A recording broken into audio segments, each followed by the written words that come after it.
Okay guys, let's take a look at today's lesson. Today's lesson is on the fundamental theorem of algebra. Now you probably know this from last year, maybe you didn't use these words, but it is a theorem. It's called the fundamental theorem of algebra, and these are the key points from the theorem. First of all, every polynomial of n degree, whatever degree it is, 5th degree, 7th degree, whatever it is, has exactly that number of zeros. So if I have a 5th degree polynomial, I should have 5 zeros. If I have a 10th degree polynomial, I should have 10 zeros. Now the zeros could be any, they could be real, in the real category they could be rational or irrational, or we don't know. They could be imaginary, but there will be 10 of them if it's a 10th degree polynomial. So that's one of the main concepts or key points of the fundamental theorem of algebra. Another one is if there is a complex zero, and they're naming it z, if there is a complex zero, then its complex conjugate is also a zero. Those little imaginary guys never travel alone. They're probably just lonely, right? They're imaginary, so they need their little imaginary friend with them. So they never travel alone. So if I is one of your zeros, then negative I would be 1. If 1 plus I is a 0, then 1 minus I would be a 0. Those are the conjugates of each other. And so that they always travel in pairs. Every polynomial can be factored into a product of linear and irreducible quadratic factors. Now that is a really important concept. We use that in calculus. So linear and irreducible quadratic factors. So let's talk about, I think you know what a linear factor is. A linear factor would be something like x minus 3. That's a linear factor, right? The x is to the first power, it's linear. Our irreducible quadratic factor, so it's quadratic and it's irreducible. Let's talk about what that means. Irreducible quadratic factor would be something like this, x squared plus 4. X squared plus 4. See how it's quadratic? It's got a 2, it's quadratic.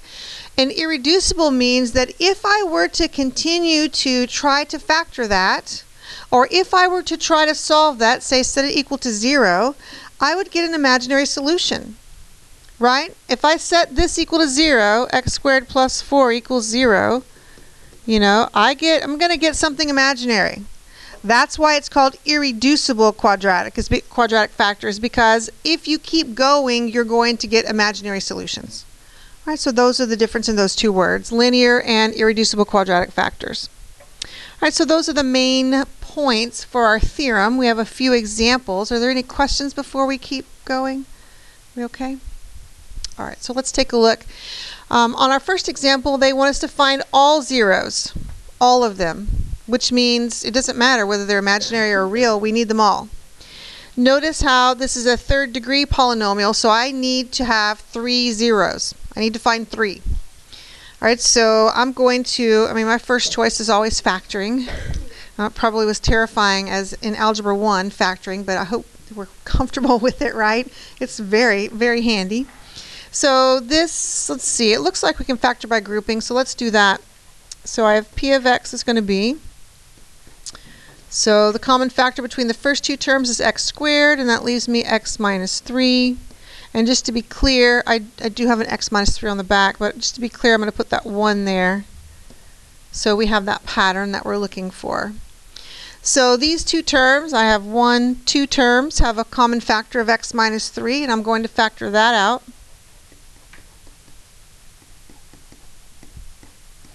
And then I'm left with x squared plus 1. Okay, so we factored just to help us find the zeros. We weren't factoring because it told us to. We just are looking for zeros. So right away, I think we can see that one of our zeros is 3. Right, we would set the factor x minus 3 equal to 0. We would get 3. This one, this x squared plus 1, may not, we may be able to do that in our head, and that's fine. You don't have to show me the work of setting it equal to 0, but I'm going to go ahead and do that, just so we're all clear. So x squared is negative 1, so that means x is going to be plus or minus square root of negative 1. Hopefully we recall from our previous math classes that that is I. So x is going to be plus or minus I, and those are my 3 zeros, my 3 zeros. So it would be 3 and plus or minus I. That's 3 different entities. We okay with that? All right, so that's when we find all zeros. Now, this is something that you probably have not done in the past, and that is a completely factor. When they use the word complete or complete factorization, that means every single factor needs an x with an exponent of 1. It needs to be completely factored out into imaginaries and everything. So that sounds kind of weird, I know. So let's work on this one. We know the root or the 0 was 3. So our factor was, what did we do? We just did x minus that, right? That's all we do, right? So x minus 3. Okay, it's going to be the same thing with this. I know it looks weird, but we just put x minus in front of it. So x minus a positive I and x minus a negative I would be x plus I. Okay, and that's it. That's our complete factorization. Well, that's p of x. Okay? We okay with that? So complete factorization, that may be the only new topic for today. Okay? Let's go to our second page. We have a few more examples on the other page.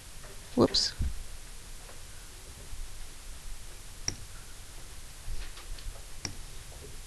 Okay.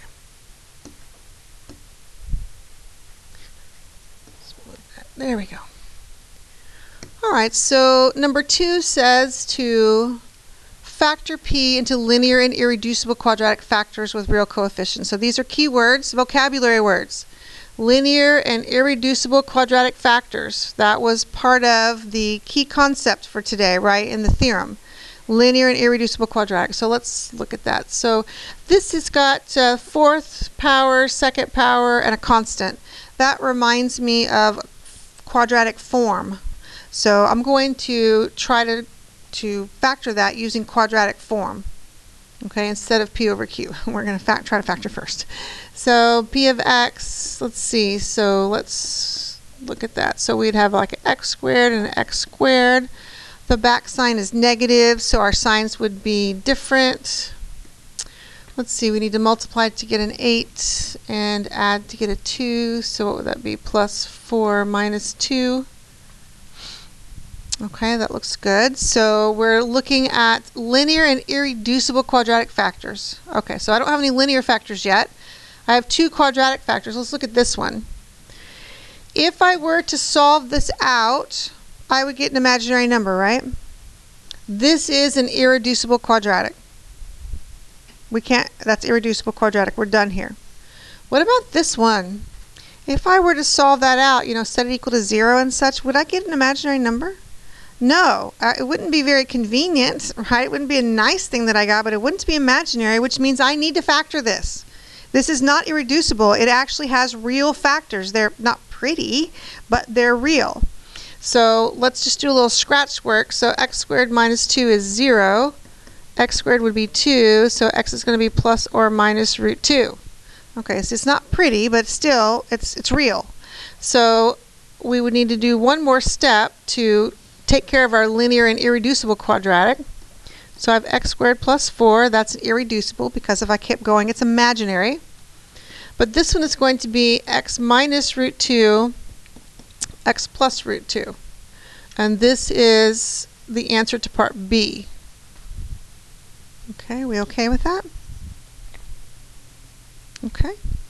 So part A, that was part A. Part B says factor p completely. Completely means all factors will be linear. Every x is going to be to the first power if it says completely. It is so important that you read the instructions. You know, I am hoping by the end of this year you're going to be so good at reading instructions that nothing's going to escape you. Every word, like, you're on it, right? Because instructions can really make or break us. So we're going to completely into linear factors, which means these two are okay. These are linear factors, but this is not a linear factor. This is irreducible quadratic. We need to work on it, right? So I'm going to do a little scratch work. Let's just go up here. So I have x squared plus 4 is 0. So x squared is negative 4. So x is plus or minus square root of negative 4. Well, we know from previous work we would reduce that, right, or we would simplify it, because the square root of negative 1 is I, right? So this would be and the square root of 4 is 2, so it would be plus or minus 2i. So x would be plus or minus 2i. Okay, so let's translate that into a factor. So we're working on this one. X squared plus 4 turns into x minus 2i, x plus 2i. And then we already had the x minus root 2, x plus root 2. We already had those. And that is completely factored. Okay, so your instructions will tell you how far to go. Completely, if they were to use the word completely factor, we're talking every x is to the first power. And you have imaginaries perhaps. Okay? Now, this is, I think, pretty straightforward, I'm hoping. Sometimes the imaginary roots are more complicated looking than just 2i, plus or minus 2i. Sometimes we have, you know, let's just do a what if. We need to look at the what if. Sometimes we have something like x equals 1 plus or minus I. Sometimes we have something that looks like that. Right? We've seen ones like that before, roots like that before. How do we make that into a factor? We really need to think about that. It's going to look different. You're going to get some like this. How do we make that into a factor? Well, when we saw on that other example where x was 3, how did we make that a factor? We went backwards, right? And so when the root is 3, our factor would be x minus 3. I just put an x minus in front of it, didn't I? That's all I did. That's all you're going to do with this.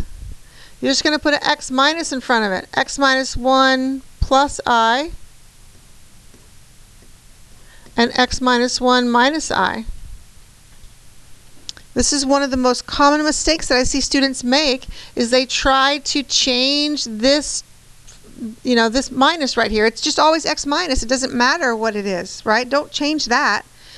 You do x minus 1 plus I, x minus 1 minus I. Okay? So just want to make that clear. You're going to get some like this. And that's how you turn them into factors, from zeros to factors. Okay, we okay? All right, let's keep moving.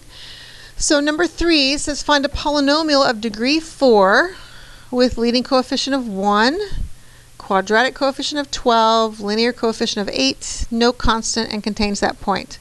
Whew, okay. All right, let's start working. So y equals, it's degree 4, leading coefficient of 1, so I have x to the 4th. Okay, that takes care of that. It does not talk about a cubic coefficient. Just because it doesn't talk about a cubic coefficient does not mean there isn't one. We need to be clear about that. They didn't mention it, but that doesn't mean that it doesn't exist. It doesn't exist, and we don't know what the coefficient is because they don't tell us. So we need to come up with some letter for the coefficient. It doesn't really matter. I usually use A. You could use B or whatever letter you want. So I'm just going to use A. So plus ax cubed. I don't really know what it is. I'm sure we're going to have to find out what it is. Let's keep reading. A quadratic coefficient of 12. So that would be 12x squared. Okay, a linear coefficient of 8, so plus 8x, no constant. Okay, those are all my terms. And they give us, let's see, so we have, it looks pretty good. I just have this random a in there. Do they give us anything else that would help us perhaps determine what that is supposed to be? They do, right? They give us a point on the polynomial. So this is my x coordinate and this is my y coordinate. If I plug those in, won't I be able to find a? Right, isn't that what I should do? I should plug those in so I can find a.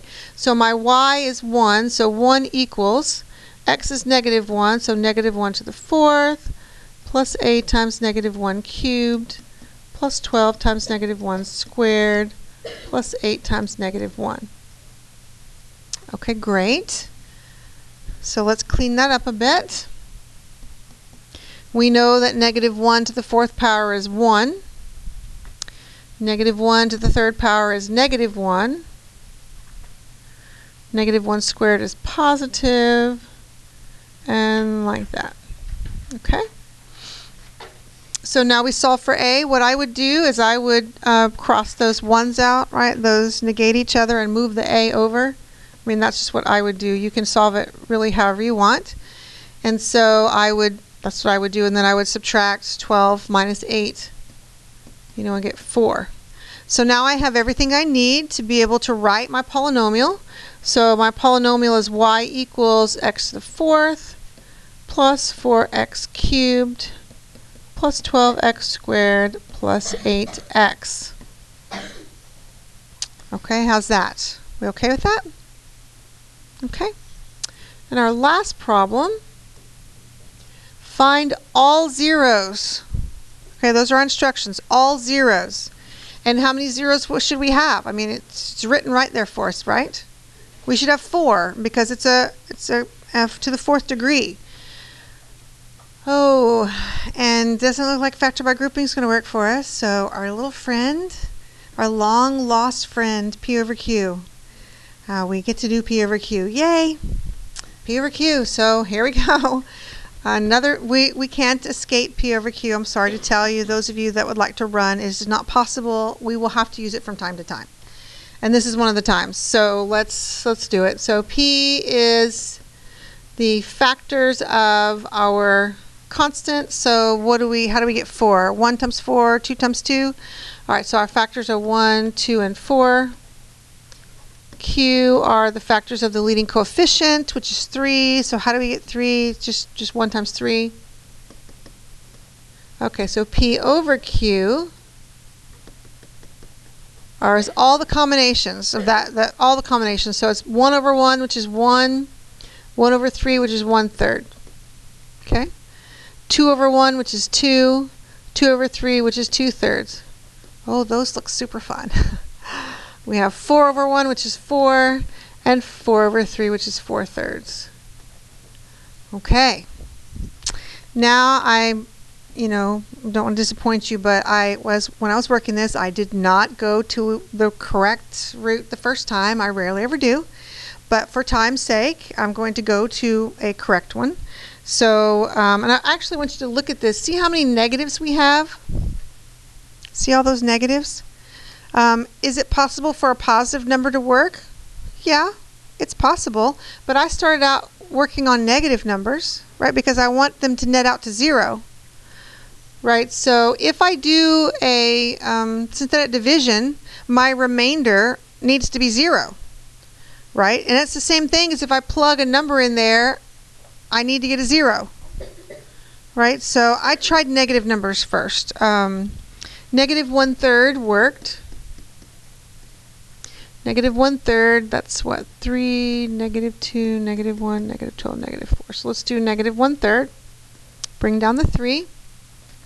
Negative 1/3 times 3 is negative 1. I add down, I get negative 3. Negative 1/3 times a negative 3 is 1. I add down, I get 0. We know anything times 0 is 0. Add down, I get negative 12. And negative 1/3 times negative 12 is a 4, which gives me a 0.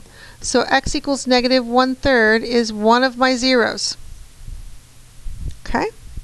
Now I'm going to use my new coefficients without the remainder. So I'm going to copy down my new coefficients, 3, negative 3, 0, negative 12. I tried negative 1/3 again. It didn't work. It's not a double root. So I went to 2. Okay, so bring the 3 down. So 2 times 3 is 6. I add down, I get 3. 2 times 3 is 6. 6 and 0 is 6. 2 times 6 is 12. And then I get 0. Okay, whoo! So x equals 2 is another one of my zeros. So now I'm down to a quadratic. Yay! I'm going to translate those coefficients into a quadratic. So we have 3x squared plus 3x plus 6 is 0. And I'm going to work on it. I really don't like big numbers. Y'all know me. I would factor 3 out. 3 and then x squared plus x plus 2. Unfortunately, I divide the 3 off, so then it's not factorable. Okay, well, then we have our old friend quadratic formula, right? Quadratic formula. So negative b. Okay, so x equals negative b. So negative 1 plus or minus square root of b squared minus 4 times a times c all over 2 times a. Okay, so that would be negative 1 plus or minus. What does that give me? The square root of negative 7 over 2. So x is going to be negative 1 plus or minus I root 7 over 2. Do I have all of my solutions? I do, don't I? Negative 1/3, 2, and then I have two imaginaries. The negative 1 plus I root 7, negative 1 minus I root 7. Both of those are over 2. Okay, we okay with that? All good? Alrighty.